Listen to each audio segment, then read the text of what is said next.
Advanced အန်တူအောင်လက်မှတ်လေးရှိတယ်ပြီးတော့ Grammar Language School လည်းမတက်ချင်တဲ့သူတွေအတွက်မပြေက Okinawa က number 1 college လေးနဲ့မိတ်ဆက်ပေးခြင်းပါတယ်။ကျောင်းသားကတစ်နှစ်ကိုရန်1100ဖြစ်ပြီးတော့စုစုပေါင်း2နှစ်တက်ပေးရပါမယ်။အကယ်၍ကျောင်းတက်နေတဲ့တောတွင်းမှာမပြေတို့အချိန်ပိုင်းအလုပ်လိုချင်တဲ့သူတွေအတွက်လည်းကျောင်းကနေပြီးတော့အချိန်ပိုင်းအလုပ်ရှာပေးတဲ့ဝန်ဆောင်မှုတွေအပြင်နောက်တစ်ခုကကြတော့ကျောင်းမှာအဆောင်နေချင်တဲ့သူတွေအတွက်လည်းကျောင်းဆောင်စီစဉ်ပေးရဖြစ်တဲ့အတွက်ကြောင့်မလို့အဆင်ပြေရပါတော့။အဲ့တော့ဒီ college မှာဗာ major လေးတက်ရောက်နိုင်လဲဆိုလို့ရှိရင် hotel tourism,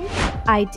web design နဲ့ makeup artist စတဲ့ major လေးတက်ရောက်နိုင်ပါတယ်။အဲ့တော့ဂျပန်နိုင်ငံရဲ့ခရီးသွားလုပ်ငန်းဖွံ့ဖြိုးတဲ့ Okinawa မြို့ရဲ့ကမ်းခြေအလှပလေးတွေကိုခန်းစားရင်းနဲ့ကိုကြိုက်တဲ့ major ယူပြီးတော့မှ college နဲ့တက်မယ်။ကျောင်းပြီးသားလို့ရှိရင်လည်းမပြေတော့ work visa ပြောင်းဖို့အတွက်အလုပ်ကိုင်သေးချတဲ့ number 1 college လေးဖြစ်တာကြောင့်အသေးစိတ်ကို3999998989ဖုန်းဆက်ပြီးတော့ပဲဖြစ်စေကျောင်းရဲ့ page messenger လေးကိုပဲဖြစ်စေမူပြရှိတဲ့လဲတန်းကျောင်း campus ကိုပဲဖြစ်စေလာရောက်ဆောင်ရွက်မြင်နိုင်ပါတယ်ရှင်။